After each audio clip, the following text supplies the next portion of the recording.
This is Back to Back.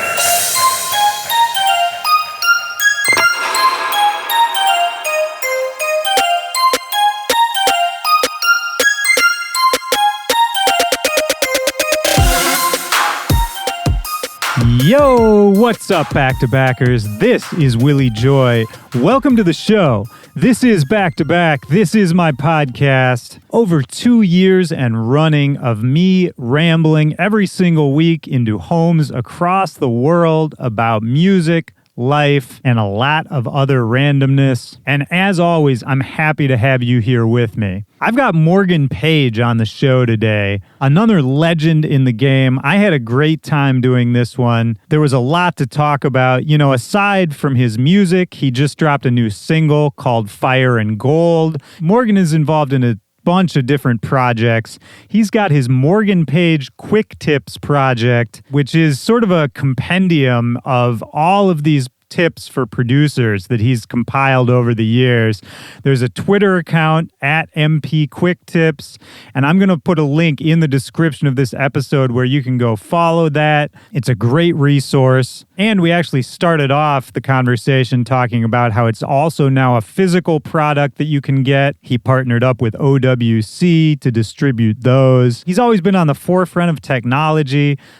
Famously, he did this 3D tour a few years ago that we talked about.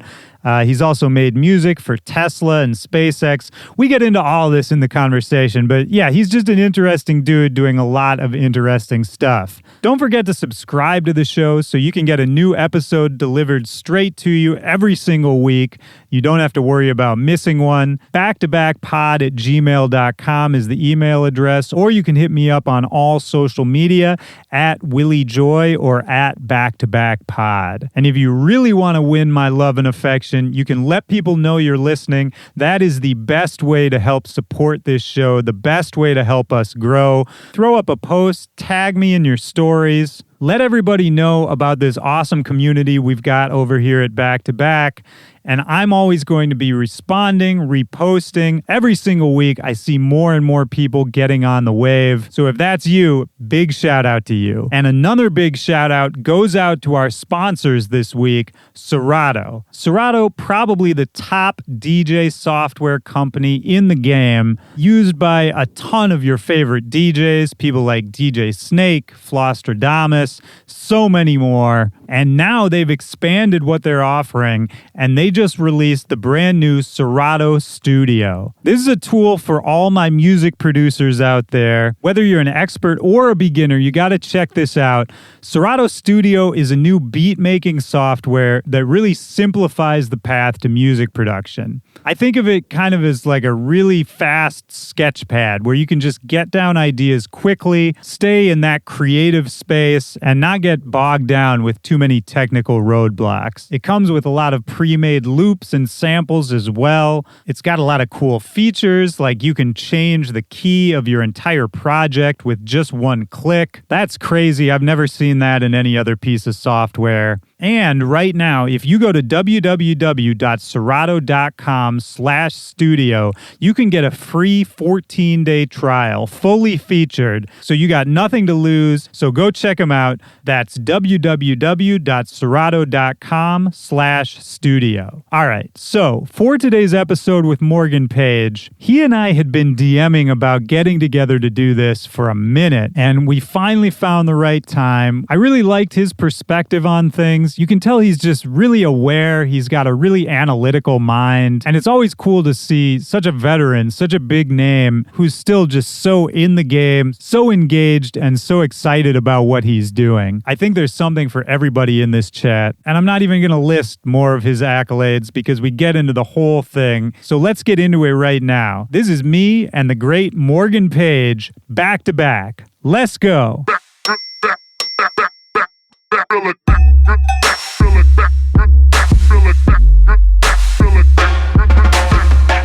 You know those podcasts that like they're too quiet and you can't hear anything? Yeah. I do. And it's like on 10 in the car and you're like, God, put a fucking limiter on this thing. Well, right. And then it's so unbalanced with the other stuff you're going to listen to afterwards. Yeah. So it's either like blaring in your face or they laugh and then everyone laughs louder than they talk. And then, dude, yeah.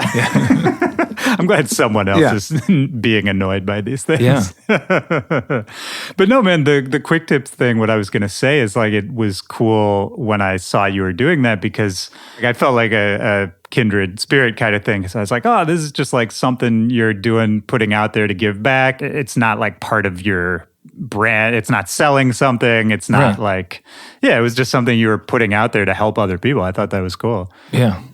Yeah, it's fun. Are we live now? Yeah, we're recording. Yeah. We're in it. All right. So I think what was cool with the cards was I was really inspired by Brian Eno's oblique strategy cards, and you'll see like Calvin Harris using those every now and then. What are those for people who might not know? They're a little more abstract. So they're cards that give you creative dilemmas. I think it's like 50 or 60 cards, maybe 70 cards, where you can kind of shuffle a deck and it'll say things like reverse an idea or, do the opposite. Always do the opposite. Like little things, and your interpretation will totally change it. So in the studio, that could spark the inspiration to change your approach at the moment. But I wanted to do something a little more visual, a little more actionable. So I was like, well, let's get an illustrator and do something very like a clean, geometric, vector style illustration that's actionable in the studio. Okay. It's something offline that you're not distracted by pop-ups and ads and text coming in. So I mean, let's talk about what this actually is, right? It's a physical object. But it started off as like an online thing, right? Right. It all, went way back. A friend of mine who used to do the artist relations for Pioneer DJ, this guy Carl, back before they had split off from being this TV company and car radio and all that, when it was much more than a DJ thing, he said, why don't you make like bite-sized tips and something maybe for Twitter. I forget how it all started, but it was a way to express ideas really quickly using that medium and really distilling the essence of an idea or a technique down to tweet or text length, down to 140 characters. Because I was so tired of watching 30-minute tutorial videos or they don't get to the point. They have a lot of filler. Yeah, I think any producer could relate to that. And I've talked with Kashmir about that. Like he loves these ones with no fluff, no filler, and there's so much junk in there. So, at the urging of Carl, these guys like him suggested, hey, just write down what's working for you. And I'm not sure what the first one was, but I started writing down ideas, things that were working in the studio.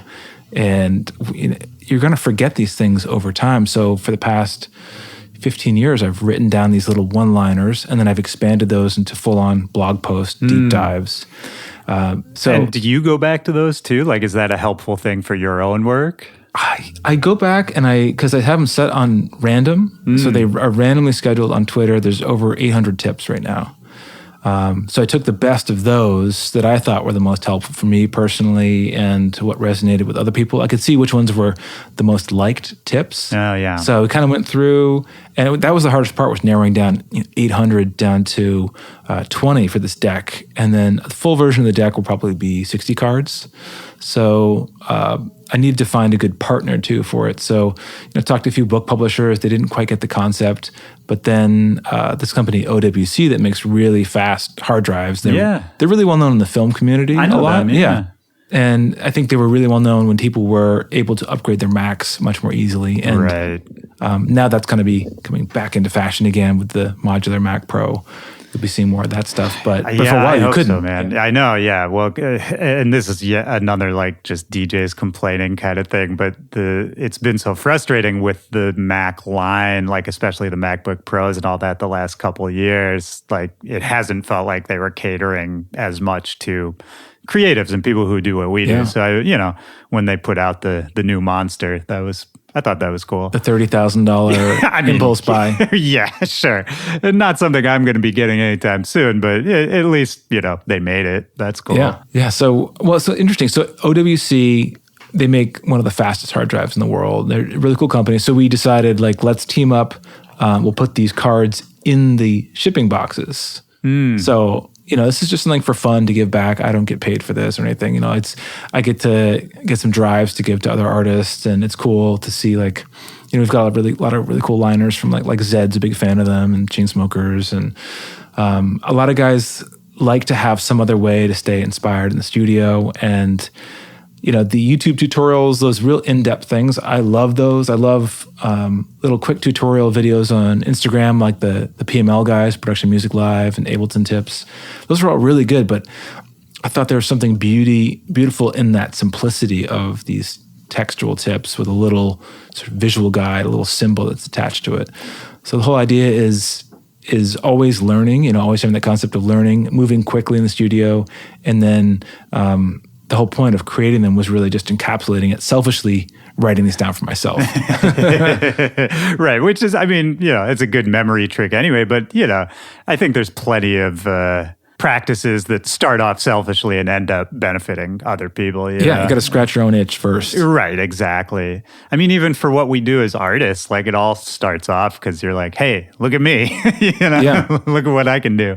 And then eventually it turns out that, your art sort of becomes more than you and means different things to different people. And one thing with those two, the reason to do it is also to avoid repeating the same mistakes. And I find that I get into cycles in the studio where I'll forget to have a lot of presence, at 100 hertz. Like I'll forget little things. I'll make checklists, but are all the side chains properly timed? And there's so many little things that have to be right just to make a good sounding mix down, let alone a hit record. And the way you make music changes over the years too, right? And I think about that sometimes where I'm making a song in 2019 and it's so different from the way I made a song in 2014, 5 years ago. But then if I really think about it, there were probably some awesome things I was doing back then that I didn't take with me, Yeah, it's a zigzag. Right. It's never this linear line that it's always sometimes you can work against yourself, go backwards for a little bit before you go forwards. Do you actually have like a checklist of, things to check when you're working? I do, and I don't use it enough. Yeah. But I think I like that idea. The hardest part is, I think, when you're doing your reference mixes, like you got to check it in the car, and it sounds so mundane, and it's a real kick in the balls, ego-wise, when you hear a mix and it's so much better, like your target is so much better, but you got to do that. You got to suck it up. It's not about your ego. You got to go in there, have really good references. If you're not comparing it to anything, then who can you blame for your mix not being comparable, loudness-wise? And there's no worse feeling than, putting something out and then realizing that you didn't test it in the one place or you didn't, fix this one thing that is now obvious when you listen to it, even if it's something no one else hears, Because you got to step away from it, but you don't always have that luxury of having months to brood over that mix down. And I'll play a mix and it'll sound different in every club, but you've got to find that happy medium where it's going to be translating to the most environments. So you can't just be like, well, it sounds great on $10,000 monitors. Yeah. So, and I think guys get into that trap a lot in the studio where they want to get better monitors or room treatment or more gear. And it's always going to sound biased. And there's no flat studio monitors. That's such bullshit. Oh, yeah. I remember when I was just starting off, that was totally my mentality. It was like, I have to get, this top of the line gear. It'll change everything. Yeah. Everything has to be up to this certain standard just in terms of, basically in terms of how much money I was spending. And then, these days I've almost gone the opposite direction. Like I've been using the same pair of kind of mid-level monitors as my main monitors for a long time. And they're just like middle of the road monitors, but I know them very well. I know, their pluses and minuses. I think that to me is what it's all about, right? It's like, the room you're in, how it's going to translate. Yeah. Yeah. Yeah, I think otherwise, I think the analogy I like sometimes is like you could have a Ferrari and you could love it, but you got to bring it into the shop and get it tuned all the time. And is it really worth something like that that's going to depreciate and have a lot of maintenance? So I've had really nice monitors in the studio where they'll blow out. In LA, we get these little power surges every now and then, and certain gear is really sensitive. So it's like another thing to worry about. But what do I use Focal SM9s now. Those aren't cheap monitors either, but you got to find what works for you. Yeah. And I think the biggest lesson I've learned is that it's all these answers are really unique to your scenario, like your success story, the secret of your mix downs. They're very tailored towards you, even though there is gear that I think resonates with a lot of people. Like I love these V-Moda M100s, the Crossfade 100s, and they just work for me. They're $200, but I like them way better than $3,000 headphones that I've had. Sure. You're not necessarily getting what you're paying for, but you got to go on that quest to find what works for you and not necessarily what some other producer loves. Oh, 100%, man. Very subjective. The headphones you're wearing right now, I mix on those all the time. And they're just, like $250 Sonys. Yeah. And yeah, I love those, man. And all those little tricks. I mean, do you have trouble? We're talking about, you have a limited time to finish a song, to get it out there for whatever reason. There's a deadline or you're going on tour or whatever it is. Are you able to tie it off and just say, okay, it's done? Or are you one of those people who, just can't stop tinkering?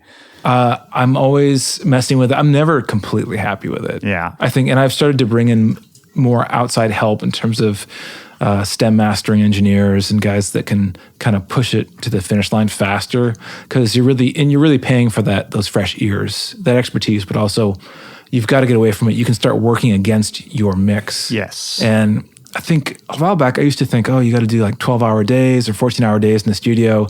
Later on, you realize that you actually, very little of that has been focused, effective time. Yeah. You probably have 3 or 4 core creative hours, and then the rest is you just think you're being effective.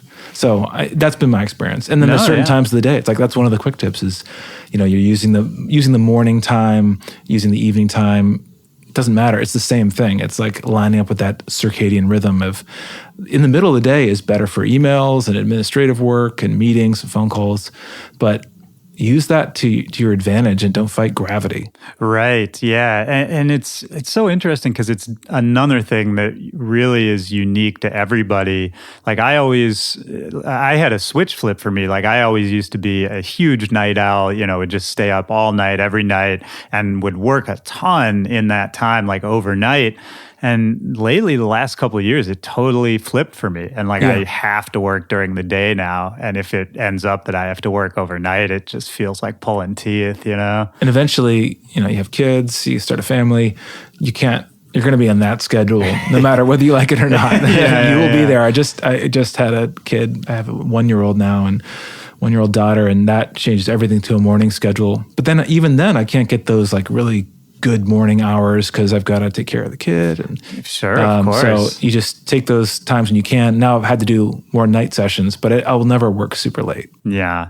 I mean, that's interesting too. Congrats on the kid, first of all. But I have a lot of friends who are having kids right now, and seeing the effect on their life, of course, it changes everything. Like that's a common thing we all know. But I'm interested for you, you're still, going super hard. Like the career has not slowed down at all, at least from an outsider's perspective.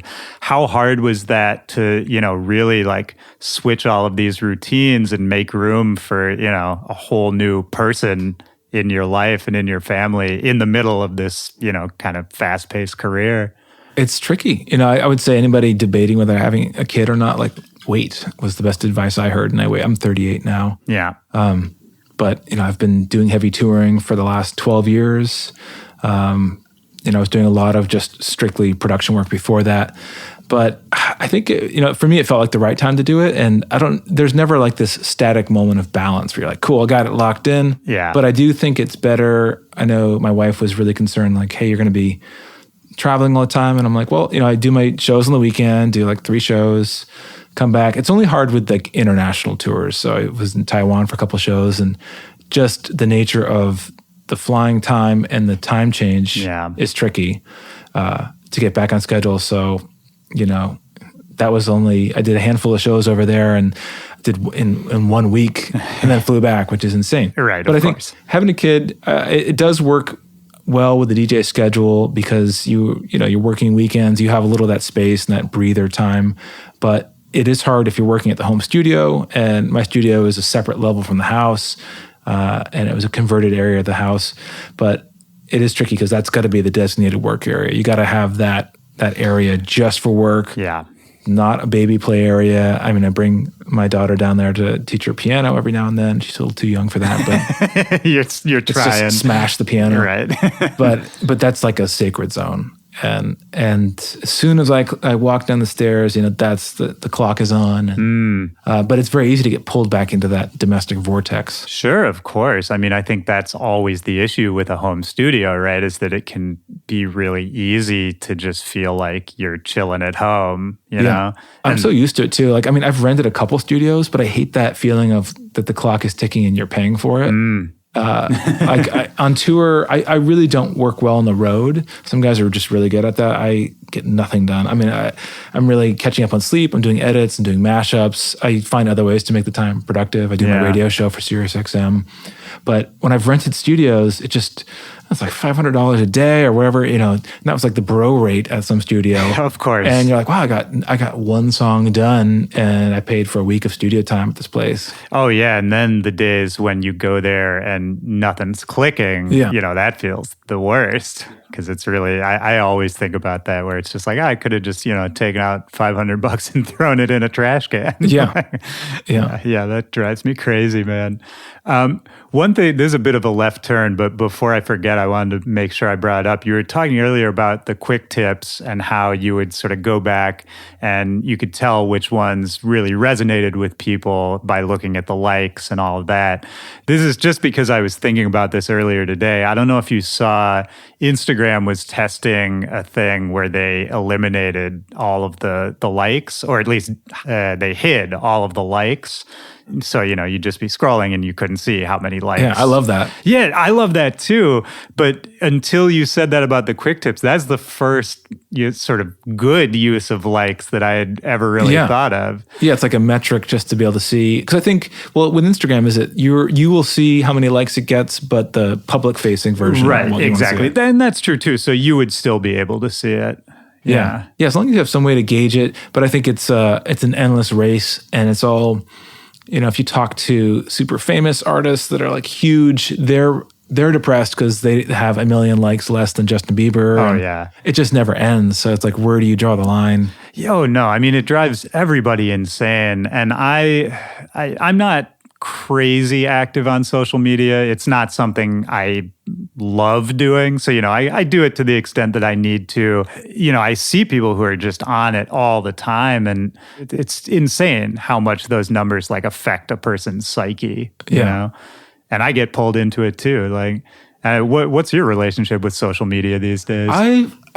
I've definitely, for a time, I think I would have said I'd love to sign off all the platforms if I could, but it's a necessary part of the business. But now I think it's been really interesting because I'll answer pretty much every DM on Instagram, and I love connecting that way. And it's just this way of drip by drip building that fan base, cultivating the fan base, staying in touch. Because I know when I hear back from an artist that I'm a fan of, that's always like touching to me to hear it, to actually be like, wow, they really replied back, and it was, it was really them. It wasn't a bot. Right. So I think there's effective ways to use it. I like to think of it as like a cocktail party, and you're sort of socializing. Use it in a truly social way of you're networking and meeting more people. And I love that you don't have to have permission to message somebody. You can send out a thoughtful question or comment to people. I love that. And, I'm into all these other areas, even beyond music, like the wine stuff I'm big into. And it's cool to just learn more about these other worlds that way. But I think the dark side is that you do get pulled in to, memes and wastes of time and other distractions. And if somebody says something nasty on social media, that can kind of sting and stay with you. So you build up that thick skin and... Yeah. And I think what you said too is sort of just engaging in the way that feels best to you, right? Because I think, there's sort of this external pressure that we've all felt at some point that you just sort of need to chase everybody else's numbers and to chase their content. And, if your numbers aren't as big as theirs, then exactly what you were saying, then you're doing something wrong.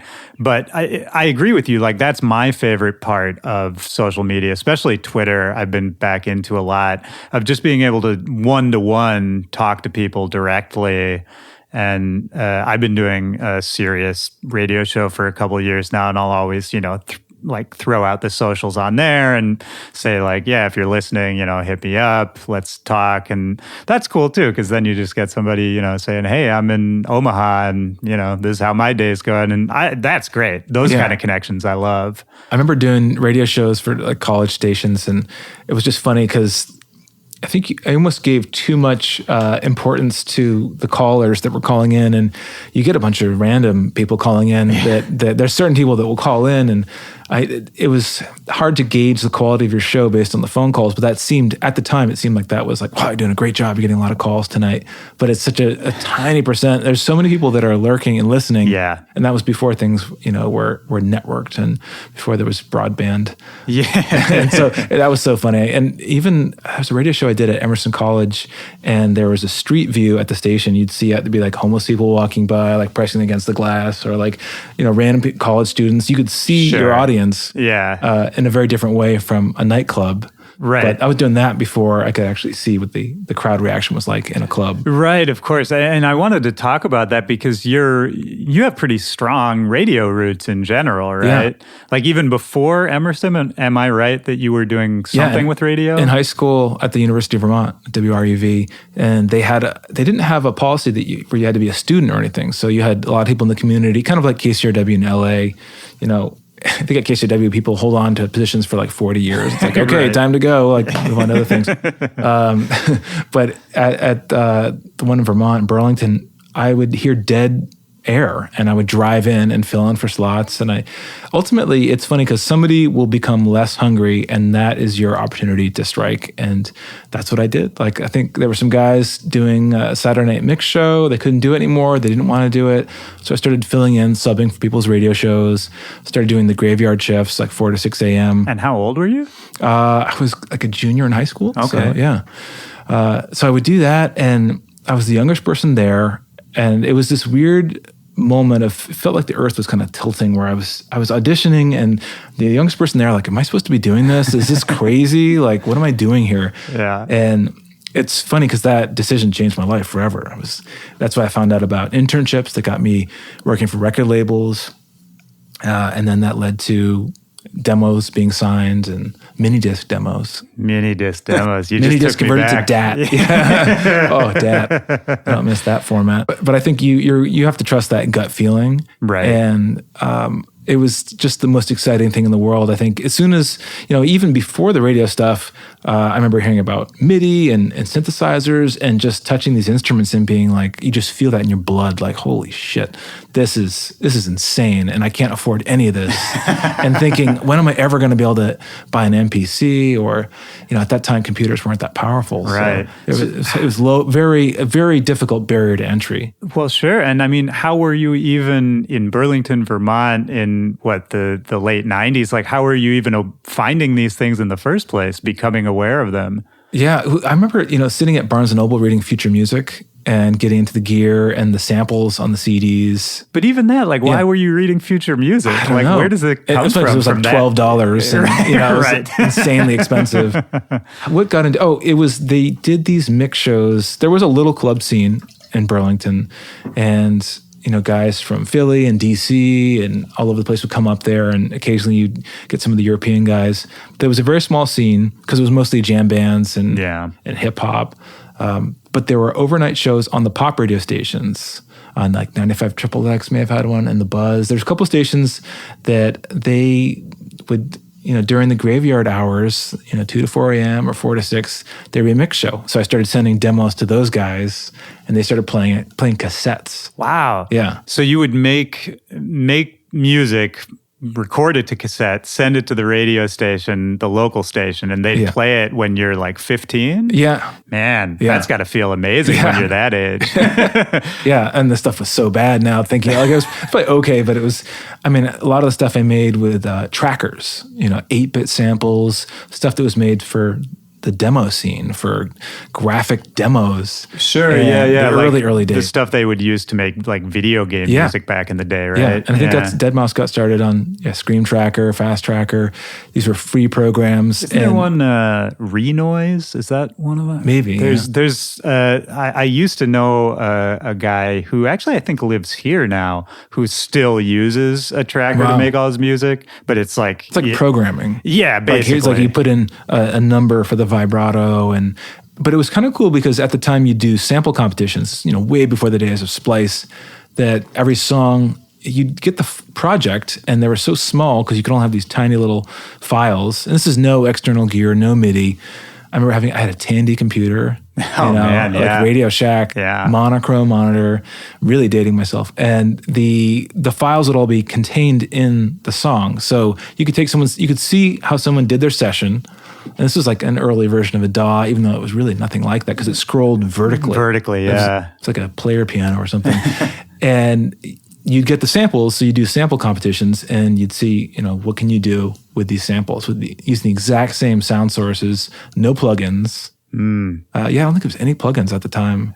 Yeah, that doesn't surprise me that much because, the plugins evolved to eventually sort of imitate the analog gear, which was too expensive to buy, right? Yeah. Even just looking at one of those like vertically scrolling, it's so user unfriendly if you don't know what's going on, Yeah, it's like a bad step sequencer. Right, a really bad step sequencer. It's like Excel combined with a step sequencer from hell. Yeah. Just in case anyone was thinking about trying it, that's what it's like. Yeah. And so was music just always the thing for you? Because if you're going that deep at such a young age, I have to imagine even younger than that, it must have been in your life. Yeah, it was really early on. I remember in high school, people thinking like, "That's so weird. That's such a tweaker thing to do to like get into electronic music," and it was just not the cool thing. Also worth saying, not the cool thing at all back then, right? Yeah, because I was the same. I'm a year younger than you, and it was very much the same. I was into like ravey stuff in the 90s, and there were a couple other kids in my high school, but it was considered a very weird thing to do. Yeah, it was weird. And I just remember in high school having to fax in charts to London to record labels and to like John Digweed and Sasha and these guys and just being like, this is very strange. Like, wait, explain that. What charts were you faxing them? Like my personal top 10s that they wanted to get and they'd send me test pressings of vinyl and I would send over my charts to all these labels. So I managed to convince myself to get on these lists, to convince these labels to put me on their lists. And they're probably laughing, thinking like, what is a kid in Burlington, Vermont going to do for this release? Right. Like they're looking at mainly pretty dense urban areas, and Burlington is a pretty small city. Yeah, and certainly not known for its love of electronic music in the 90s. No. Although we were close to Montreal, 2 hours from Montreal. So yeah. I remember going up, I saw Daft Punk before the Helmets. There you go. That was cool because you had more record shops and you had more obviously a much stronger DJ scene and a much quicker drive than going down to New York City. That was 5.5 hours. Sure. Were you musically trained? I took piano for a couple years, took a little cello. But I always think it is funny though. There's so many DJs I run into and they're DJs, but then you find out they're like classically trained or Suzuki trained, and it seems like overkill. And they make 2-bar tech house. Right. That even some of like the modern hip hop producers, some of them are just insanely like London on the Track. I don't know if you know his stuff, but he's like a classically trained pianist and can sit down and play you like a Bach symphony. Wow. And then he's the shit that's coming out that people know him for. It's it couldn't be simpler. But of course that maybe this goes back to like the pop music thing we were talking about before we started recording, which is all the best pop music is very simple. And the art of it is really sort of reinventing the wheel over and over, right? Yeah. Taking a simple idea and presenting it in a new way or just spinning it differently. Yeah, change one variable. I always like the idea of, let's say you have 10 variables you're working with of the pop track, and maybe you just change one. and that'll be a hit. But if you change too many of them, it's unpalatable. It'll be too weird. It won't get traction. People won't add it to the radio stations. So you stray too far from sort of the scaffolding of this framework, and it's not going to hit, and it's not going to get that groundswell.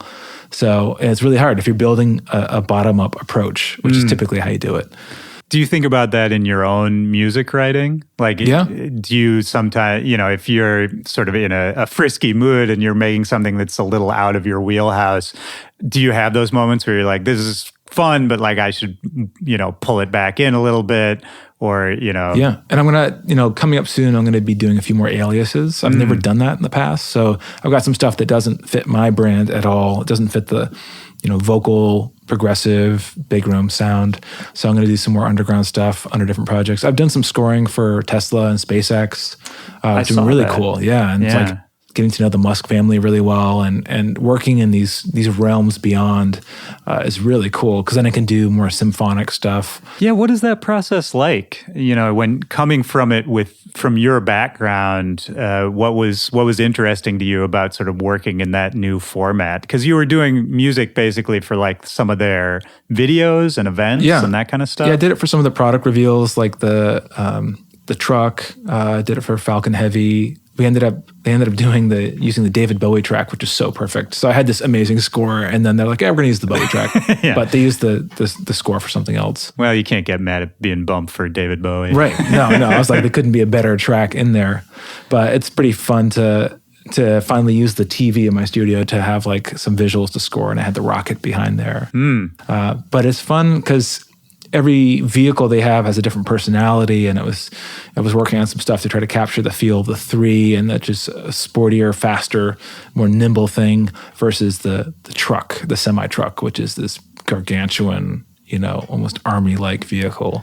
Was it fun or was it scary to sort of, make music in this whole new sandbox where sort of none of the rules that you were used to might not even apply? I love it. I think my only worry with it was I didn't want to create like commodity score music. And there's a lot of music bed sites, and it is easy to drift into this world of, well, I'm just going to use all these contact libraries everyone else is using, and these similar kind of minor string progressions, and using these certain kind of hexatonic scales. Like there's a way you can fall into that trap. I was trying to not go too far in that direction, but I think I did a little bit. But I just wanted to make music that was, I worked really quickly. Like I do draft-a-days in the studio where it's just beat, chord progression, lead, bass line, arpeggio, other percussion, boom, done, move on. Like don't think about it too much, just get it out there, yeah. So I would give them a lot of my ideas, like my B-sides that I didn't use on records, and then sort of touch those up. And then I did some purpose-driven stuff where it's like, here's the vehicle. And it's just for fun. It's like I asked them, I was like, let me try some stuff. You guys are fans. I've been building this relationship with Tesla for 5 years. Yeah, how did that start? I ran into Elon charging the car. Oh, nice. And In the Air happened to be playing in his car. So I ran into Elon and Franz, their head designer, at the Hawthorne design studio. Wow. That's like a mathematical impossibility that you would run into him and he would be playing your song. Yeah. Yeah, it's crazy. And a lot of the people at Tesla were already fans. So I have car number 1000 of the S. Nice. So I've been working with them very early on, giving feedback on the car audio system. It's funny because now the 3 actually sounds better than the S and the X, than the fancy cars. But just giving feedback in the early days when things were breaking and cars were turning off, and now they're such amazing vehicles. But I love working in these worlds outside of it. But it is very easy to get distracted with diversions, and I try to keep music as the main thing, and touring and making music is my main love. But it's fun to dabble in these other worlds, and it's easy to get bored doing your main thing. So it's super important, I think, to continually fall back in love with your main thing. Over a long career, that's probably the most important thing, in my opinion, and kind of the hardest thing to do, because so much of it, like I think just as humans, like everything new is exciting, right? Because it hasn't. It's shiny. Yeah, it's shiny. You haven't experienced it before. And then no matter what it is, no matter how crazy, you know, playing to a festival of 20,000 people, which should be like the most exciting thing in the world always, right? Yeah. But even that, you go do that for 5 years in a row, you know. I get sick of anything. Right. And it's really crazy because I've done it long enough to see these cycles happen with DJs. I see people start humble and excited, get complacent or get entitled and feel that the world is revolving around them. That's very common on tour. Yeah. And I've been through it. Like it's you can build up a little ego. You think everything is about you and you've been on the road a little too long. It's like you take a break and then it kind of humbles you. You just take a little time off. And it's funny because guys are like retiring and it's like Hardwell. And it's like, no, you guys, none of you guys ever retire. Like you miss it. You come back, you get that itch. Because it's funny, when I'm in the studio, I kind of have that itch to go back on the road. When I'm on the road, I'm like, oh, I kind of want to be in the studio. I'm the same way, man. Yeah. And I think so many people we know are that way. Yeah. It's the same way with like Jay-Z retiring. It's like, all right, buddy, whatever you say. It's your thing. I mean, it's such a desirable thing to do for a living that nobody should take it for granted. If you can do music in any form, run with it. Run fast. But I think the challenge is sustaining it, you know, and you can have that one hit, but it's like you're going to need multiple tipping points to keep things going. And you know, it's not just like sustainable, like a green thing, you know, it's like sustainable as in that you love and enjoy it and that you're mentally happy with it. And also that it's financially working for you. But it's like, if the point of it is to not get famous and make money, the point is to make work that you love. Right. Otherwise you can't sustain it. Yeah, absolutely, man. And it's interesting to think about it through the lens of your career, because from an outside perspective, I mean, I think sustainable and consistent are like the words I would totally throw your way, in the sense that, you know, you've been very consistent with just putting out releases throughout the career. I feel like there's never been like a giant lull. You know, some guys have like 4-year gaps. And I'm right. Like, what were you doing for 4 years? Was it an album? And an album is a 2-year cycle a lot of times, and I don't do those anymore. But yeah, but it makes me wonder for you. I mean, have there been periods where either, you know, professionally or personally, you sort of felt like things were slowing down or you weren't as in the game as you used to be?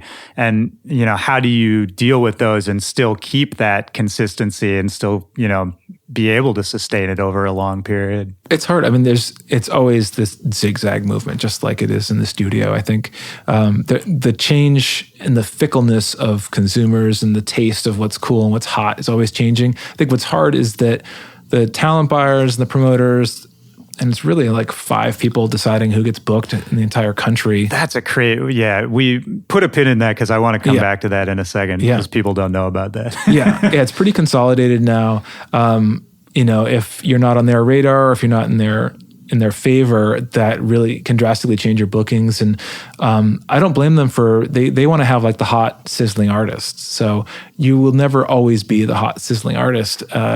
Even the pop stars, you know, they have to figure out a way to like, and even if you're a Skrillex, you know, you've got to find a way to keep reinventing yourself. And there's all these cycles that seem to happen. You know, it's like a 5 or 6 year success cycle. Nobody will beat their like golden period of 5 or 6 years, even the Beatles. Sure. So you have to work relative to that period of your career and keep reinventing yourself. But I think if you keep doing the same thing over and over, it doesn't work eventually. Yeah. Do you feel like you've had your golden period at this point? It's hard to know because it's hard to extract your success from the climate. Of course. Because it's like 2014, you know, there was a time I think in EDM where it was just easy. Yeah. And I remember Chainsmokers talking about this, where it was like, it was almost too easy for guys because it was the gold rush going on and it was this hockey stick curve in exponential growth. Yeah. And you could be DJing all the time and only put out records occasionally and your branding didn't matter. Or now it's like you've got to check all these boxes. You really have to earn your tickets and you really got to fill the clubs. And the soft ticket environments like clubs have now become more like hard ticket environments. Yeah. Where you do have your regulars coming out, but you really got to earn those spots and the fees are more competitive. especially as hip hop's taken a bigger bite of the EDM world. So, Sure. So things are still awesome and great, but I think you have to work harder now.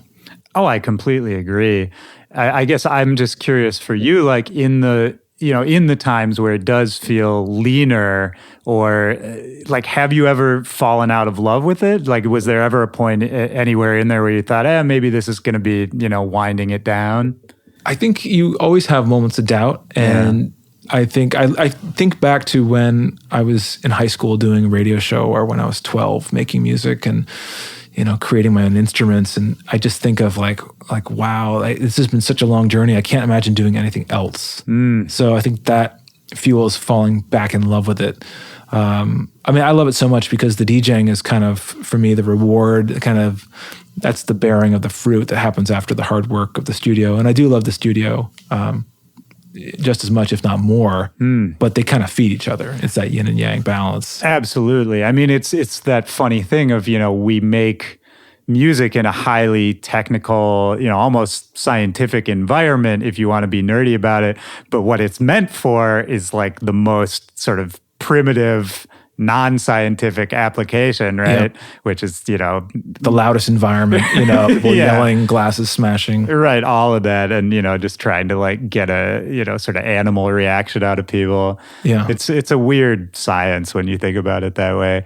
But to take it back to you and, the sort of beginnings of all of this and, that inner 12-year-old, 15-year-old, how did it evolve for you? Because you did go to college. Did you go for music? No, for marketing. So, and it's funny because all the marketing knowledge I think is like totally antiquated now, probably. Right. Like I feel like I looked back, I threw out all my textbooks and work from college a few years ago, and it was like 300 pounds of all this stuff. Like you're never going to go back through it. And I looked through and I was just felt it's so silly. Like you're just getting started into these subjects. By the time you leave college, I feel like it's been a great intro, a very expensive introduction to things. Yeah. And I'm almost just looking at it like it just seems so naive and stupid. And you've got to get out in the real world and try a lot of different things. And then you kind of find your calling, what you're attracted to. Yeah, the more I think about it, the more, the idea of like a gap year or something like that, like putting off college makes more and more sense to me the older I get. Because I was the same way. I went to college right after high school and it was great. I enjoyed it, but I think I was not mature enough really to fully, reap the benefits of that very expensive education. And is high school going to give you a broad enough experience with subjects like is a physics class versus a physical ed class? Like are those going to really expose you to the spectrum of things you could do for a living? Like, of course not. Right. And, I mean, you have internships. I think that's so valuable to just work for free, have the opportunity. And that's what I did for record labels in New York. And I saw what I liked, what I didn't like, and I took out the trash for record labels. I put together furniture for Ultra Records, for Liquid Todd. That's really funny. Got to see the kind of the power structure of the music industry early on. But then it was just to be there, be out of a classroom, be in the real world and seeing what that was like that was the best experience. While you were in college, did you think music could be a career, or did you really think you were going to do marketing or something else? No, and I remember I had a studio in a triple in the dorms, and I remember sending out demo CDs and just sort of praying that some label would respond, and I'd get like rejection letters back from major labels, and most people don't even write you back, so it's actually kind of fun when you get a response. And then it's funny when you run into those people 20 years later, or not 20, almost 20 years later, and they're still in the business, or that's really cool. People who stay in the business, I have a lot of respect for that. A lot of people go off and, become a chocolatier or like a vet or something. It's like some random career pivot. And you're like, come on, man, like is this your calling or not? Like, so I think it is people can be challenged by, the difficulty of the music industry. But I have so much respect. People who they can tough out those lulls and the peaks and valleys. Yeah, I completely agree, man. And, even the people who there's people who's in it for the music and there's people who are in it for the hustle. And sometimes you get those intersecting. Like sometimes, the person who's passionate about the music also has a really good, entrepreneurial spirit. But I'm sure, as many people as I do in our industry, that it's it's not about the music at all, you know. Like it's about the opportunity. Maybe it's about the partying and the sort of social aspect of it. And that'll burn out. That's the sustainability thing again. Like if you want to do it just to get famous and make money, that's not going to drive you forward. Well, right. And I mean, it probably bears saying too that, you know, in these times we're talking about you're interning for these labels and all that, there wasn't that much upside, right? Like it wasn't that big a see-in. It wasn't like it is now where you can't imagine, you know, DJs not getting paid millions of dollars in Vegas and all that. I mean, that was unthinkable when you were coming up, when I was coming up, right? Yeah. Yeah, it was, all the money was being made off of vinyl records at shops that have all since closed. And that was funny because I remember they used to play records over the phone for distributors would play it over the phone to the shops. And be like, oh yeah, that's a good drop. That's a good beat. Yeah. I don't think they even called it a drop then. Yeah, probably not. I just love that, like the lo-fi. Oh, dude, yeah. All of that. I mean, even just the vinyl culture, right? Like I think about how much money I dropped mail ordering records from Europe, you know, to my dorm room. Like it's just, it sounds insane to talk about now. I strangely don't miss the vinyl experience. I don't miss it at all. I mean, it's a cool, maybe I'll get a turntable for my daughter at some point and connect that to the Sonos system or something. But it's like, now I just remember needles popping out of the groove and, you know, clubs that didn't have everything calibrated properly. And I only did that for a little while, very quickly switched to Ableton. Yeah. Ableton Live for shows and then CDJs eventually. Right. And so how did, you know, you're getting these rejection letters, if they write back at all, was there a point when that changed? Like, or was it more of a gradual thing that people started to know your music and to, you know, really think of you in the conversation of new talented producers? It was the internship. So when I was working for doing these summer internships for the labels, I snuck in my demos and they were like, oh, it's pretty good. Like, all right, well, you've been working hard here. Let's give you a shot and get you your first record. So the first one was for Fiji Records, which is a label that's since folded. It was part of this big German conglomerate that did Plastic City and a bunch of other, it was really the heyday of German tech house. And this is what, like mid 2000s? This is late 90s, early 2000s. Oh, okay. And then, you know, I did some underground stuff for Force Tracks and so it's funny because now I'm known as like a vocal, more commercial guy, but I did a lot of underground stuff back in the day.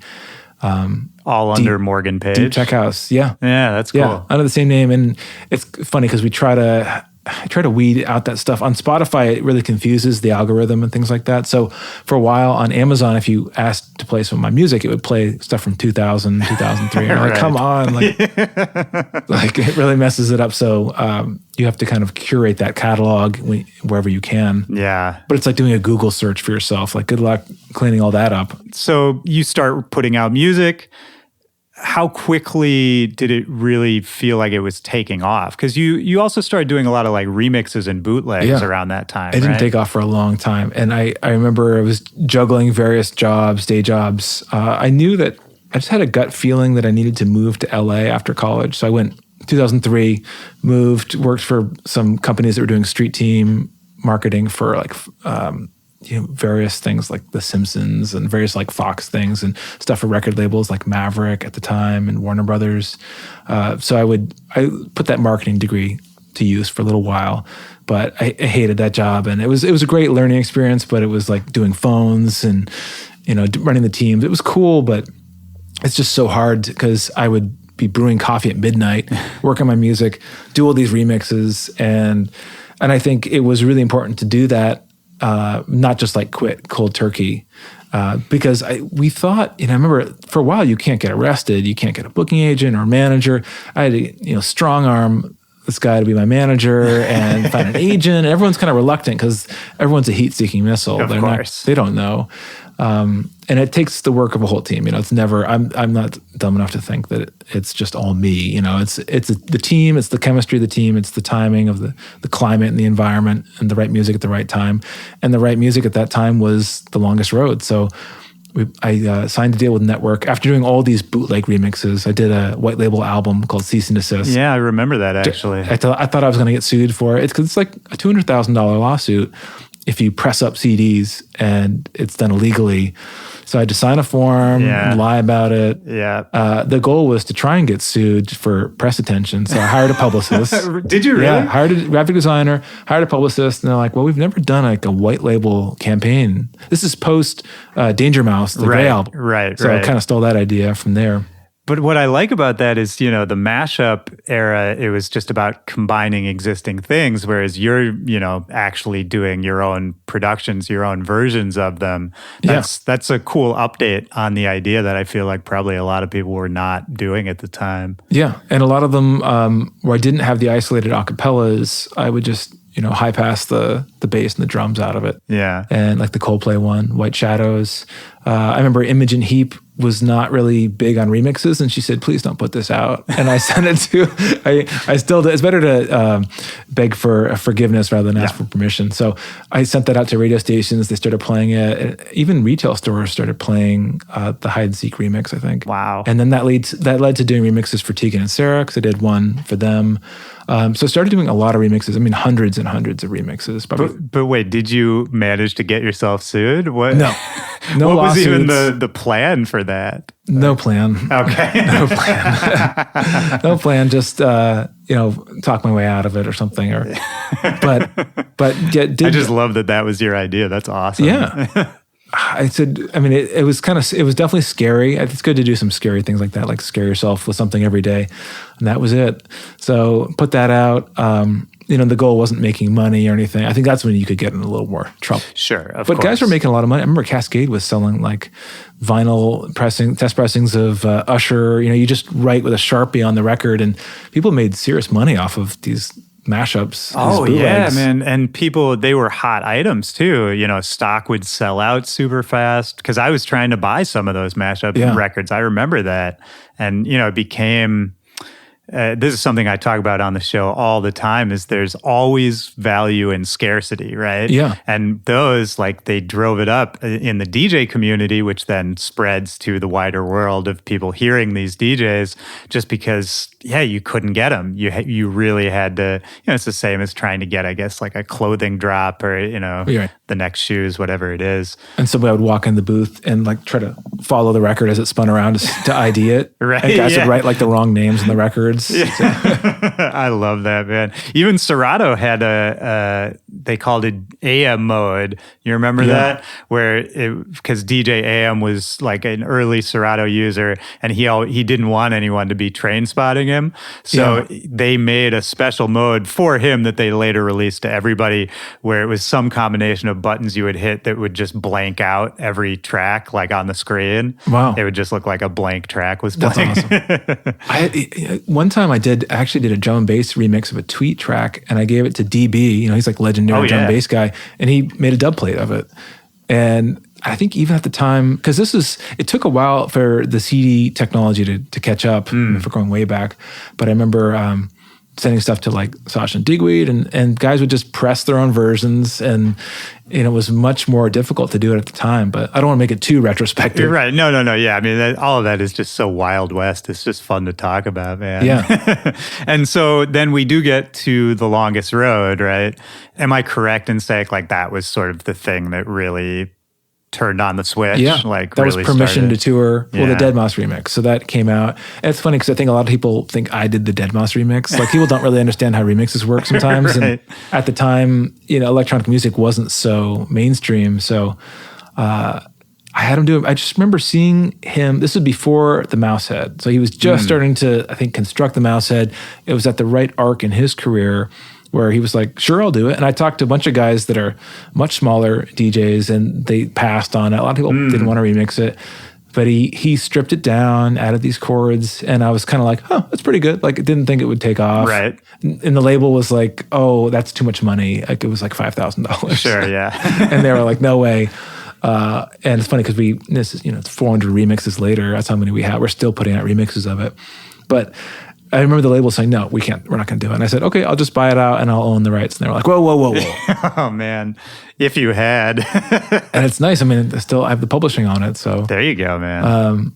And that, I just remember that was a time in Miami where if a track blew up, it would spread club to club, and even the little bodegas and the markets would be playing it. So you could walk into places, and I was consecutively hearing that in South Beach at different clubs and going, okay, something's going on here. And then I was able to get a booking agent. And it was Nikki who did kind of got Kaskade's career started. Sure. She did an amazing job.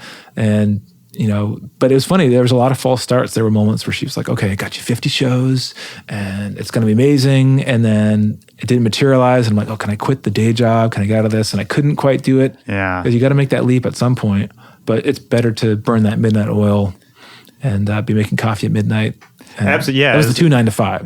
Right. Yeah, as long as you can sustain that, and especially when you're younger, you have the energy for it. I always tell people that it's like you don't have to like rush to quit your job, man. Like wait until you're stable. Wait until it really makes sense. And did you know deadmau5 at the time?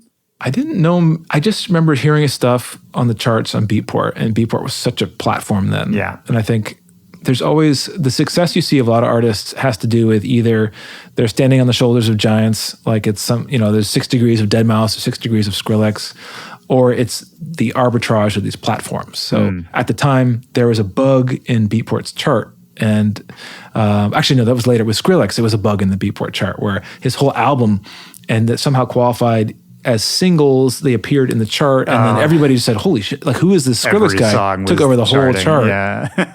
And deadmau5 just did it song by song. There were no bugs with that. That was just amazing songs. And I remember thinking there's so much movement and syncopation, and there's only one hi-hat. Because all the movement was coming from the arpeggios and the triplet feel to it, the eighth note stabs, the progressive house stuff.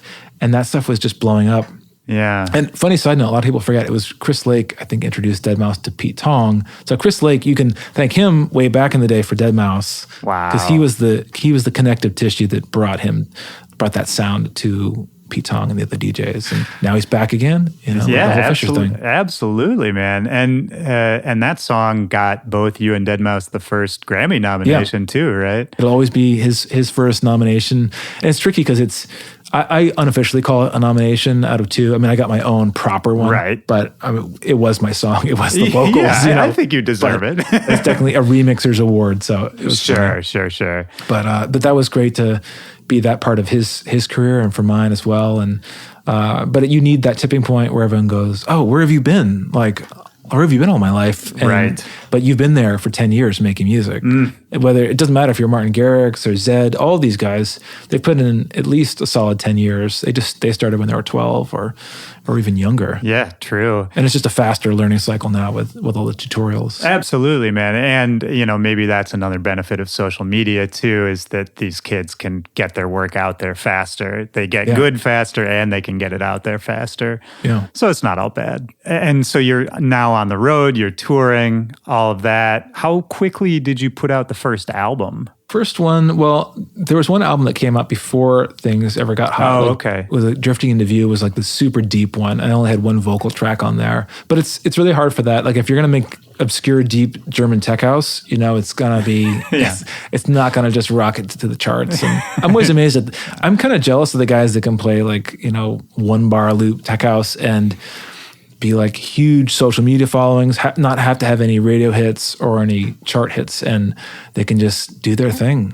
It's amazing. Like the Carl Cox, the new versions of Carl Cox. I know exactly what you mean. I mean, there's a beauty in really just sticking to your guns like that, right? And just, it's almost like a force of will thing, It's like if you get known for this one specific thing and you're the best at it, people are just going to flock to you eventually. Yeah. And maybe it works better in Europe and it's denser cities. That's very true. It's like, in Barcelona, this works, this loop works, and I can do it. I don't need vocals way too busy. Yeah, well, sure. And I mean, it's probably even cultural to a certain extent, right? Because people go out so much later. A lot of times they're like dancing while the sun is coming up. The application of the music is just different. Yeah. And it's funny. I never really cracked Europe. That's such a tricky market. But there was always excuses like, well, your sound doesn't work for this market. But I'm like, I'm making stuff that sounds like the European guys. Like it's, I think there's a lot about that, like perception and brand. And I think for a lot of American DJs, it was very hard to crack Europe. Yeah. Overall. And Kaskade and I talk about this all the time, and we get very heated discussions about it. But you can't get upset about it. I think world domination is overrated. Like, you don't need to be making $20 million a year. You don't need to be Calvin Harris level. Right. I mean, he's more than that, but or Marshmello to be happy and have a fulfilling career and be touring all over the place. You can have your handful of markets that you love. Like, I play a ton in Asia. I play a lot in North America, Australia. You can have tons of markets, but do you really want to play every single country? That'd be nice, but maybe not forever. Yeah, no, not at all. And that's exhausting too. I mean, I think about a guy like Diplo, who's, he does have that checklist. He wants to go to every country. Kenya, and that's cool. Oh, it's amazing. But then every time I see him, he looks exhausted. Yeah. And I think it's hard to make stuff that will resonate in every single market. Everyone's got their little hot spots where they're really strong. And some guys are really good globally. But it is funny when I play over in China. I've played China for 6 years, and you'll see DJs you've never heard of from Europe, whatever, and they don't play North America. And you're like, who's this guy? Right, like, and they can be from? superstars out there. Yeah. Well, that's an interesting question you were talking about. So much of it is in the presentation and the branding of it. How much do you think about that for Morgan Page, or how much did you think about it in those early days when you were just getting on the road? I didn't think about it a lot, to be honest. And it's something now where I'm like, it's a lot of work because I don't know what a music video is going to be like for a song. Like, if it comes to me, it comes to me. But usually need some other help with somebody creating the right palette for it and the mood for a song or video. And if you make music as varied as I do, it's hard to constrain yourself to one brand and one identity. So I like to keep shifting it. But it's really hard. And I think, we did a 3D tour a while back, 2013, I think, where that was really cool. You put glasses on and we used these offset LEDs where the lyrics would follow you, come out at you in 3D and follow you on the dance floor as you moved around. I remember reading about that, yeah. Yeah, it was such amazing technology. It was so expensive at the time. But that was really cool because we had the budget then to really, because that was like the heyday of EDM. I had the budget to experiment, make mistakes, try new things, hire graphic designers, and you could really go in, and it was a lot more expensive to do a custom set of visuals for that 3D world. So I hopefully get to do something like that again. But yeah. Do you think about that in terms of like pushing the envelope in live shows too? Like, is that a current goal or something you think about of, trying to innovate as far as the production of it goes too? I'd like to, yeah. As long as you can bring it to as many markets as possible. And I think maybe we could do a 3D tour if we did it in less markets. Like, we did it in 35 different cities and took a bus, and it was just, it's millions of dollars. Yeah. And you can sell a tour out and lose money. Oh, yeah. I mean, be in the red, hundreds of thousands with perfect sold out tour, super happy fans, great visuals. And you go, oh, all right, well, it's branding. Yeah, no, it's crazy. Marketing. I've been on a tour with someone I'm not going to name where I know for a fact that they lost money at the end, and every single show was amazing. Yeah, it's pretty common. I mean, it's an investment. I don't know how it works with like Eric Prydz with this Hollow thing with the epic shows. I wonder about that too, because I mean, that thing's like, that's got to cost unbelievable amounts of money. Yeah, it's a lot, and not, the biggest thing we ran into with the 3D tour was you'd run into constraints of the venue where, sure, you could sell the venue out. I don't know how, like a 4,000 cap venue, 5,000, but you couldn't fit the stage in all the shows. So you'd have to do a compromised version of the stage. You'd have your A rig, your B rig, and your C rig. And you'd be paying all this money to truck all these LED panels you couldn't fit into certain venues. Right. Because you're routing it a very specific way. So it's probably better to just do fly-ins, but the logistics are so tricky in a big country to get it around.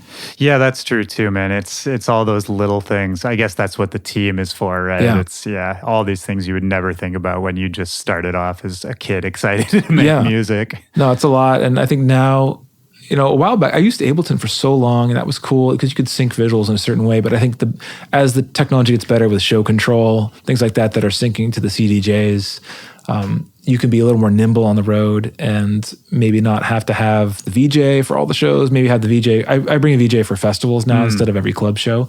But now you could probably, as the technology gets a little more friendly, syncing to the shows, you can be a little more nimble in how you program the set and do more stuff on the fly. And I think it was kind of rigid for a while, especially when you've paid all this money to do these clips. Right. And then you have to throw all that out at the end of the tour.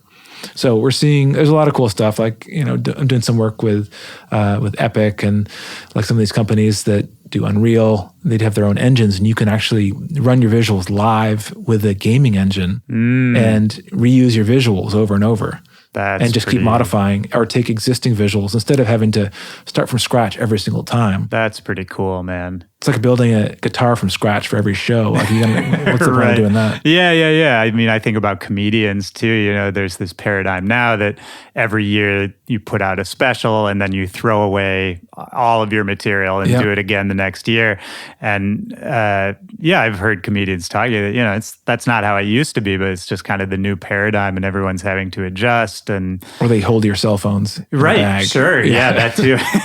I love how that was, I think they did that under the guise of like, let's just keep it focused away from your phones. But maybe that was because they didn't want the jokes being shared or see that it's the same set. Definitely, man. Yeah. There's so many parallels with the stand-up comedy stuff. I feel like DJing has more in common with wrestling and stand-up comedy. I think about that all the time. Most bands. Oh, yeah. Because it's so raw and like I'm always testing out new stuff on crowds, and I probably won't announce a new song the first time I play it or the second time, because I always like change the mix down later on. But I think it's like comics testing material at some of the smaller clubs before. They're not going to drop a whole new bunch of new stuff for the first time at Madison Square Garden. Yeah, there's so many parallels. I could talk about that forever.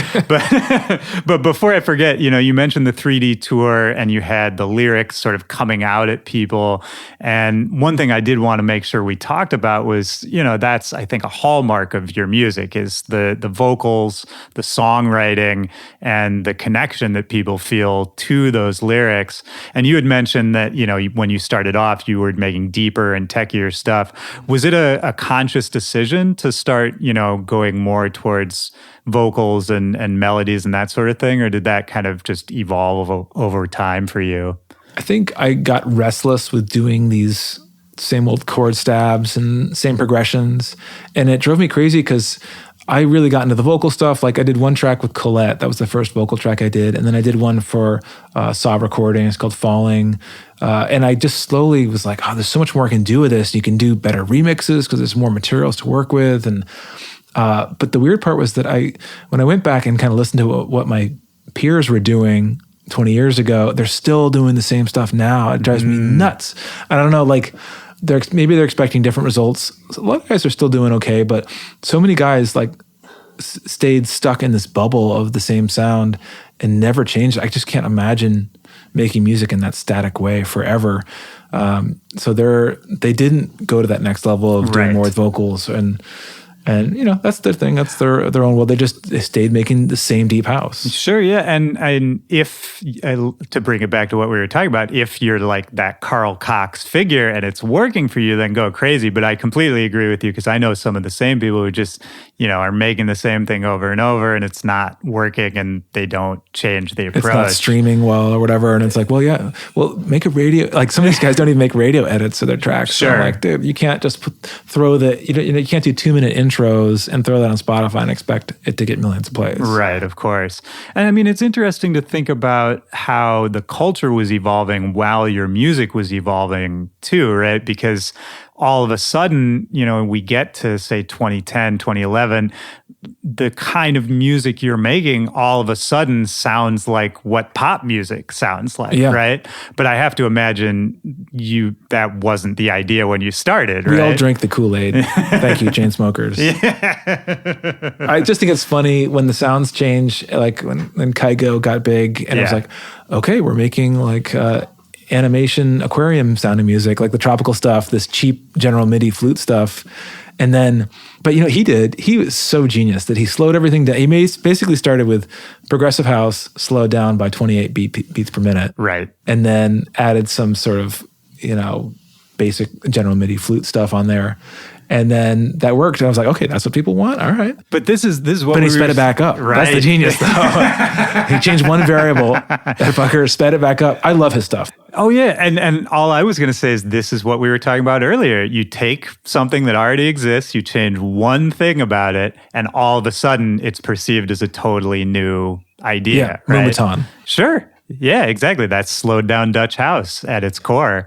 So for you, it became an album project for many years, right? Where you would kind of put out the full album, tour the album for a couple of years. It was like every 2 years. Yeah. I mean, I'm not super fast. So it would take me 2 hours to get the record done, get it mixed down, have it handed in, have artwork ready. There's always some excuse to delay the record. And the label, I was with Network at the time when I was doing albums, and they were great. They were definitely a big early supporter of dance music, but they're known for singer-songwriter stuff. Right. But that's how I got linked up with Lissy. And you stayed with them for a pretty long time too, right? Yeah, which 8 years. Yeah, that's I think kind of cool that you stuck with them. The home team. What brought on the move to work with other labels and go more into like a specific dance music kind of arena? I think the current climate right now, it feels good to be in sort of a family of dance music with Armada, and they've been big supporters just to have that dance music pedigree. And I think I'm given that space to do my own thing. It's like, it's easy to, like, a lot of their focus is on Armin and some of their, but I'm a priority artist on the label, so that was really nice. I think it's nice because they know how to promote dance music. And with some other labels, it can be tricky if that's not their main thing. But every label is a mixed bag. They're all different. They have their own strengths and weaknesses. And some are really good at getting your stuff played in retail, like in Starbucks or in stores, and others are better at getting out to the DJs. But ultimately, it still falls back on you to do most of the work. Right. No matter how good the label is. Of course. I mean, what do you look for? What's important to you in that relationship? Because you seem like the kind of person who, if you put your mind to it, could sort of do whichever task needs doing. Yeah, I mean, that's one of the frustrating parts where you could be like, well, I could do this better. But there's only so much time in the day, and you have only so many resources. I mean, most of the job is not the sexy stuff. It's following up and managing the managers and setting up the promos to other DJs and following up, drumming up collaborations, getting lunches together with other producers, staying current, keeping the sets fresh. There's so many little things, little administrative things you've got to do. But that's part of the job. Absolutely. Yeah. And it's when you have somebody you trust, be it a manager or a label, who can take some of that off your plate and you don't have to, look over their shoulder every second. That's one of the most valuable things you can find, I think. Yeah. Yeah. Let's talk about, more current stuff. You stopped putting out albums after a while, right? Is it just singles now or like EPs? Just singles. And I always, when people are suggesting EPs, like managers will talk about like, why don't you do a 4-track EP? I just feel like it's the same problem that an album has, that stuff will get overlooked. Sure. Like there's no advantage. They're just containers for music. So it is nice though. Like I've never done a DJ compilation or anything like that. Those are another form of a container of music. It's just a vehicle, but I don't think it's a very efficient vehicle to deliver the music unless you're like doing a true concept record. But I think it works to just put the singles out. You're really at the whim of the mood of the playlist person right now. Like what they're feeling, what they're into, whether it's going to get added, how high up in the list it's going to be placed. But now I think it's just about that constant stream of music, and you can't take off these 6-month chunks or years. I think like I just saw Knife Party put out the first EP in 4 years. I was like, and it's great. It's really good. Yeah. But it's like, why didn't they? I don't know. They're doing Pendulum. Yeah, I think they got back into Pendulum pretty heavy for a minute there. And I don't know them very well at all, but they've always struck me as the kind of people who they just are going to do what they want to do. Yeah. and not worry too much about it, which is another attitude. I mean, then they put out that EP. I do think people are excited for that return, right? Yeah. It is a hard balance too, because you want to make yourself happy and the fan base happy. If you're always going to have haters that are going to be a vocal minority, but you're doing something wrong if you're not hearing any bad feedback. But I always get worried if I don't hear like some bad feedback. But right, because it's very hard to please everybody. But you got to please most of the people. You got to have most. They got to be on board. That's the hope, right? Yeah, 90%, 80%. But then you've got to be satisfied too. So I mean, I see the argument though. People they always say, well, like I know I was talking with Kaskade about this. People are like, well, I want to hear the old Kaskade, or I want to hear the old Tiesto, and It's a good meme for Face app. Just post an old picture of yourself. That's really good, actually. Yeah. Oh, man. But they want that consistency, but you can't be totally self-centered and just make entirely for yourself. That's a little selfish. You got to keep a lot of people happy. Yeah. That's the pressure. Or maybe start a side project or an alter ego, right? Yeah, you want to do something that if it's totally outside, if it's going to mess with the algorithm, like if I start a hip hop project, that's really going to screw things up, and that's not my plan. but that would really trigger something in the algorithm that wouldn't work well. Do you've mentioned the algorithm a bunch of times, and it's a smart thing. It's something as artists we have to be aware of at this point. Does it bother you that we have to deal with it at this point? Do you feel like, because it just seems like now everything is using some form of an algorithm, right? To give people their content. And maybe, 10 years, 20 years down the road, that'll change. But it does seem like this is the reality. It's not going away. I think because it offers so much with discovery that I love that part of it.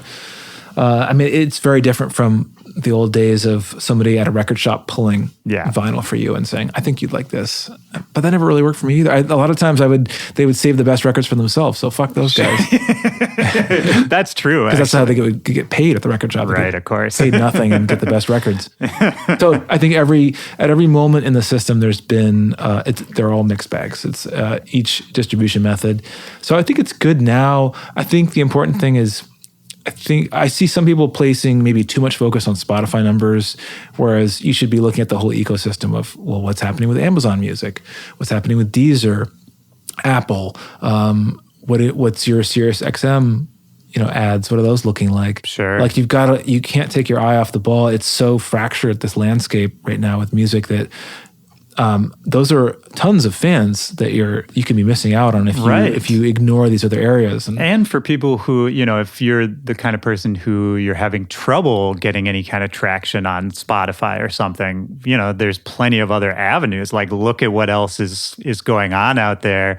Sometimes I think if you can focus on where other people aren't looking, you can kind of dredge up opportunities there, Yeah, it's always like, it's funny because Spotify, there's always like the hot cheerleader, that's what I call it. Like there's always, everyone's focused on that and the hot sound or the hot producer of the moment. And it's going to be much harder to collaborate with that person if it's a producer, or like find the undervalued talent or platforms, because that's where the arbitrage is. Oh, 100%. I mean, to take that metaphor even painfully further, it's like, in high school, it's the, sort of mousy, nerdy one that ends up being your boss 10 years down the road, you know? And the hot cheerleader, I don't know, probably just isn't so hot anymore. Right. Peaked early. Yeah. Sustainability. Yeah, there you go. Well, and we've said sustainability like a million times. For you, that's something you're also concerned with, right? In terms of like, not just Tesla, but like renewable energy and environmental concerns. Is that something you're like actively involved in right now with any like climate or environment causes? I've kept it really narrow. Like I've worked with a company called Give Power. They do some interesting stuff where they're desalinating water. They're doing a lot with solar, with Tesla Powerwalls. I think there's so many offers to work with charities and things, and I'm really careful about who I work with. There's some cool stuff I've done. I just did a remix for the CEO of Goldman Sachs. Whoa. And he is very rare. A DJ Diesel. And he's putting out music. It was a really fun song to work on. And he is doing anti-opioid stuff. Oh. So not environment stuff, but I think really important work. Yeah. And I would say no to most charities, but I'm saying yes to whatever he needs for that project. So there's that. And then in terms of charity stuff, but also stuff with Tesla, with Give Power, which you're sort of empowering underprivileged areas and cities and nations to have power to live a better life. So those are important. But I think I'm very skeptical of just blindly giving money to charities or playing for free because all these administrative costs eat up a lot of money. So I want to make sure stuff is like shit's getting done. Right, that the money's going to where it's needed. Yeah, I can definitely understand that. Yeah, things that are actionable, and there's so many cool projects. It's very easy to get distracted with a million different things. Yeah. Yeah. On the Tesla and SpaceX note, I was going to say earlier, this is just because I have a friend. I have a friend who works at SpaceX, and he was one of the programmers for Falcon Heavy. Nice. So that's just a cool. I got to go back and ask him if he, saw that video and has seen any of that content. The B-sides of the Falcon Heavy. Yeah, exactly. Yeah. There is another cool project. There was a company I was talking to called Zero Mass Water, where they take solar power and make drinking water out of it. Oh, wow. Like solar roofs. So the roof collects the condensation, turns it into drinking water. So I don't know. I get on these kicks and I get really into it, and then I move on to the next thing. Just get like super narrowly focused on something, and then move on to the next. But those are all good projects, man. I don't think there's a problem with being narrowly focused like that. I think it's funny because now everything starts very shiny and sexy in the beginning, and then eventually you take it for granted. So I have solar panels for my house. I have electric cars. And I have solar panels powering a third of the house. I tried to do everything off the grid. It wasn't possible with electric cars and a studio and a home. But I love, at the time, it was like, oh my God, electric cars, what a concept. Now it's just like, who cares? Like there's a ton of electric cars. Like I'm super passionate about it. Right. But it's so inevitable now. Sure. That, of course I have an electric car. Like why would I want to have, smell the car idling, like the gasoline fumes and... it should have happened a long time ago. I mean, I hope more people come around to your way of thinking, man. In 2019, it seems like we've taken a big step backwards from that kind of thinking. Yeah, and I think, whatever I can do to advance that's a big part of why I gave music to Tesla. And it's not like you're doing it for money. I find brands that I'm passionate about that are just natural partners. And, I'll play events for Elon and his family and help support what they're doing because I think we need more people doing big, audacious things like him. Yeah. He shook everything up, man. It's, no matter what your opinion is of him, I mean, the progress that he's been responsible for is pretty undeniable. Yeah. Maybe that's a good way to start bringing it home, too, is, you've talked about how you find good partners and, you're very specific about the projects you work on. Another part of your career I always think about is collaboration, because I think you've been known as someone who not only has a good ear and a good eye for people you want to work with, but you've collaborated with a lot of people, be it other producers or vocalists. What attracts you to a person, to another artist, to a vocalist? Like, what is it? Can you put your finger on what it is that is something you can see that makes you think it would work with what you do?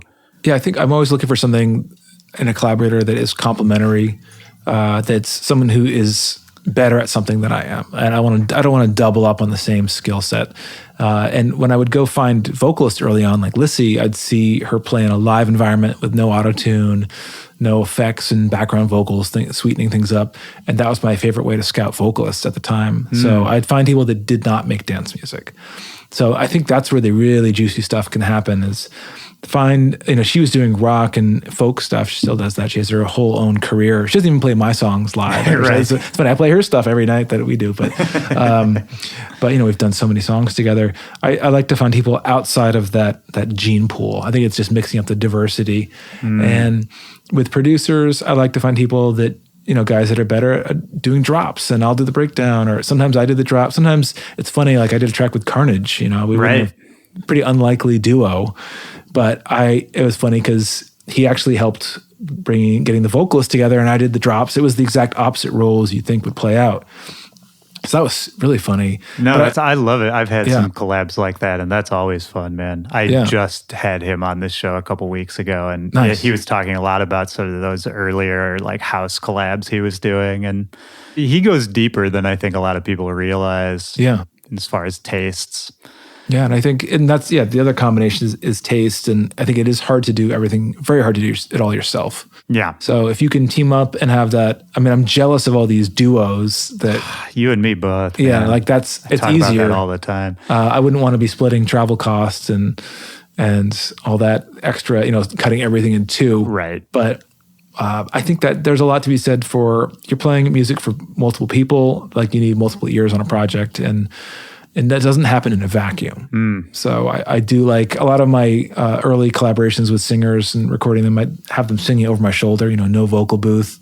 And I want to start doing more of that. Like now I feel like a lot of people can get such good vocals engineered remotely that you kind of miss that in the studio aspect. Or like there's a top line sent to you, and you're like, cool, I'm just going to remix this top line. Right. Yeah, it feels like a remix, right? Even when it's an original song. Yeah, so I want to get back to some of that organic way of recording. The old way I used to do it was I'd loop an instrumental like 10 times and leave the room and have the vocalist just sing a million different random stream of consciousness ideas, just do the mumbles. Yeah. We'd figure out the lyrics later on. It's the most tedious way to work. I love that, though. I mean, and that's, maybe you were ahead of your time, man, because that's how a lot of rap recording works these days. I invented mumble rap. Yeah. Yes, let's put that out there. Yeah. Well, Country House. Sure. Longest Road was kind of like Country House early on. Ooh, I like that. I mean, even before, I think Avicii, I love the whole direct. Wake Me Up was just the perfect, perfect activation of that. Like the perfect way to apply those instruments and the sounds in different worlds. But I wish he kept going on that. Like he kind of pivoted and changed the sound. For sure. But like that folk house, country house sound, and now we're, up to like Lil Nas X. Old Town Road, baby. Yeah. No, it's not house, but yeah. Well, sure. And what I love about that, what I loved about, Avicii back in those days too, is it's, if you're going to try something new, I think you got to take the big swing, right? Like you can't just sort of dip your toe into it. Even if it's a failure, you got to take the big swing. Because even if it doesn't make sense, like I remember Avicii got so much shit. For Ultra, yeah. Yeah. Like he brought out the bluegrass band on stage. And it's, whether or not that ages well, if you go back and watch the video, like, he changed the culture in that moment, I wonder if it would have blown up the same without it. I bet it would have still been huge without that. That was like a side thing where it got people talking about it, but the song is the song. Right. And it was so good. Yeah. And it would have been a good song. A good song is a good song, right? Like I'm sure as somebody who works with vocalists, it's, that could have just been a country song and it would have been a good song. Yeah. In any format you presented it, that was just a well-written, awesome song. Yeah, because you can hear the Aloe Black, like the more folky or like less country version, but more, there's like an acoustic version that he did on his own. Yeah. Then it doesn't hit the same way with Avicii, with the drops. And right. Yeah. It's different, man. Did you know Avicii much? I played a couple shows with him on his tour, and I didn't know him super well, but it's just crazy to see that arc and everything that happened. But super talented, and it's crazy because I think, and that's the whole reason I do the quick tips thing is there's so many people who have all this talent and this knowledge, and then when they're gone, where is that? And it's in the music, but like think of all the amazing knowledge and ideas, and like one of his tricks that he did was he transposed everything to the black keys a lot of times, so he could make melodies easy to play instead of having to sort of weave through all that. He didn't do it for every song, but you can hear it in a lot of the tracks. And the guy, Mako, was telling me about that it makes it more playable and it actually changes the sound and changes how you approach the scales differently. But one little genius trick like that, like how many other little nuggets did he have inside his head? He had just such an amazing ear for melody. And it's too bad you can't explore that further. No, it's so sad, man. And maybe that's a good way to sort of start bringing it on home is I wanted to ask you, these days, what are your goals right now? What are you working on both professionally and personally? Biggest thing now is just writing really satisfying songs, continuing to play in the cities where my fans are, where people keep coming out, and hopefully be playing more new countries. That's always been a thing. I put a pin in the map in every city that I play, and that's been like a fun game. Right. Kind of a false quest, but we fun. Talked about that. It's still though, man. As long as it's fun, like as long as you've been doing this for a while. You gotta have something to get excited about. Yeah, no, I mean, I'm a big foodie, so food and wine is a big thing. And there's some fun little projects I might be doing in that space. But I think the biggest thing is just continuing to put out music that excites me. And there's just so much good music out right now that navigating that with my own personal taste and editing and sort of curating this music in a way that keeps everyone else excited, but still reminds people who I am, where I'm coming from. And that's part of the challenge, part of the fun. That's awesome, man. I mean, it's just cool from on a personal note to see you have reached the point in your career where you're at, still going super strong, and it's to see you kind of just as engaged and excited as it seems like you were 10 years ago, man. Yeah, and that's the philosophy. Rare. Like try to approach it like it's just starting.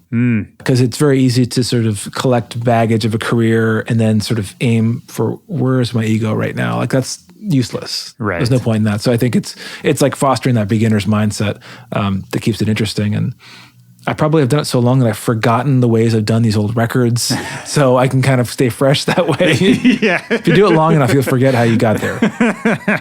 I love that, man.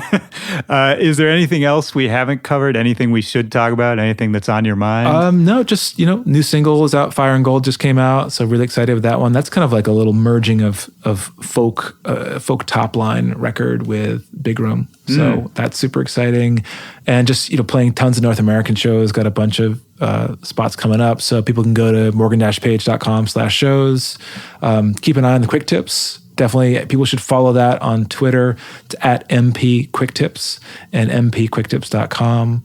And so lots more shows coming up, and got some surprises in store, so stay tuned for that. Excellent, man. And I'll wrap it up just by asking the same question I asked at the end of each episode. You don't have to think about it too hard, kind of the first thing that pops into your head. Just a time in your life when, in a moment, music really deeply affected you. And that's meant to be a really broad question. You can kind of interpret it as you will. And just the first thing that pops into your head. First time was seeing a computer communicate with a keyboard, seeing MIDI for the first time and going, this changes everything. When was that? Middle school. Wow. Yeah, that, and also seeing the early days of the internet and seeing that that the computer was talking through the phone line. That blew my mind. So the combination of those two things, music and technology, that changed my entire world. How did you see it? Like, what were you actually seeing when you saw MIDI for the first time? It was just magic. I didn't really know where that was going. I didn't know it would turn into a viable career. But who was showing it to you? Oh, it was just the music teacher was demonstrating it. The music teacher from a local high school had come to the middle school to demonstrate it in an auditorium. And it was like, here's a keyboard, here's a computer, and they're talking to each other. What a cool ass teacher and a demo. Yeah. I wish somebody had done that in my middle school. Well, that's fantastic, man. I love thinking about those little moments that just unlock the rest of your life. Yeah. That's awesome. I couldn't wrap it up better than that. Well, this has been fun, man. Thanks for doing it. Yeah, thanks for having me. Absolutely. All right, man. Peace. Thanks.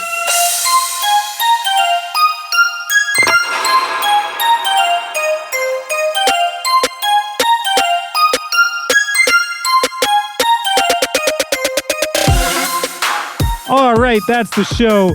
Shout out to Morgan Page. Great to talk to you, man. For everybody out there, don't forget the new single, Fire and Gold, from Morgan Page and Vivid is out right now. Also, don't forget to follow Morgan Page Quick Tips. The link to that is in the description of this episode. He's always working, always coming up with something new, so definitely keep an eye on him. You can connect with me too. backtobackpod@gmail.com is the email address, or you can hit me up at Willy Joy or at backtobackpod on all social media. That's it for this week. Another one in the can. I'm home for a couple weeks, working on some new ideas for the show, and then I'm taking a couple trips to go record a bunch more. I hope you have a great week as well. I hope you're feeling happy, strong, optimistic, everything good. That's what I want for you. So take care of yourself, have a good one, and I will talk to you next week. For Back to Back, this is Willy Joy. Peace.